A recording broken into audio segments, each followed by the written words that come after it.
Hi മക്കളെ, ഇതാണ് കേട്ടോ 1968 CB350. ഇത് നമ്മുടെ മോഡേൺ CB350. നമ്മുടെ OG CB350 US ഇറങ്ങിയ സമയത്തെ അവിടെ മാർക്കറ്റിൽ ബ്രിട്ടീഷ് ബൈക്സ് വർ ഡോമിനേറ്റിംഗ്. ഇവനൊരു റെവല്യൂഷൻ ഉണ്ടാക്കി. ഇവൻ്റെ എഞ്ചിനാണ് ഇവൻ്റെ പ്രൈം.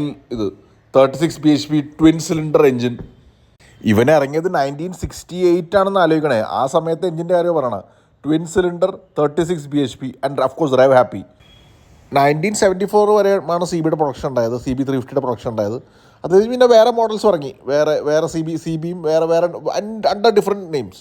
ബട്ട് എനിവേ ഈ CB350 എന്ന് പറഞ്ഞൊരു അങ്ങനെ ഒരു കൾട്ട് സ്റ്റേറ്റസ് ഉള്ള വണ്ടി ആയിരുന്നു. So when Honda announce, I think 2020 September 2020 launch ഉണ്ടായത്. അപ്പോൾ അതിനു മുമ്പേ വെൻ ഹോണ്ട അനൗൺസ് ദാറ്റ് ഇങ്ങനെ ഈ വണ്ടി ഹൈനസ് CB350 ലോഞ്ച് ചെയ്യാൻ പോകുന്നപ്പോൾ of course all Honda enthusiasts CB fans were excited.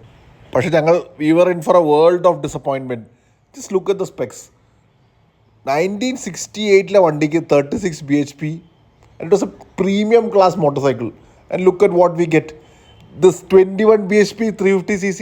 ഇവരുടെ whole purpose of Honda was to take on Royal Enfield. അതുകൊണ്ട് ഇറക്കിയ പ്രൊഡക്റ്റാണത്. ബേസിക്കലി ഇന്ത്യൻ മാർക്കറ്റിന് ഇത്രയൊക്കെ മതി എന്ന് പറഞ്ഞുകൊണ്ട് ഇറക്കിയ പ്രൊഡക്റ്റാണത്. CBയുടെ ലെഗസി വെച്ച് നോക്കും കമ്പയർ ടു ദാറ്റ്. ഇതെന്താണത്? Is it a modern? It was not a modern upgrade, it was a downgrade.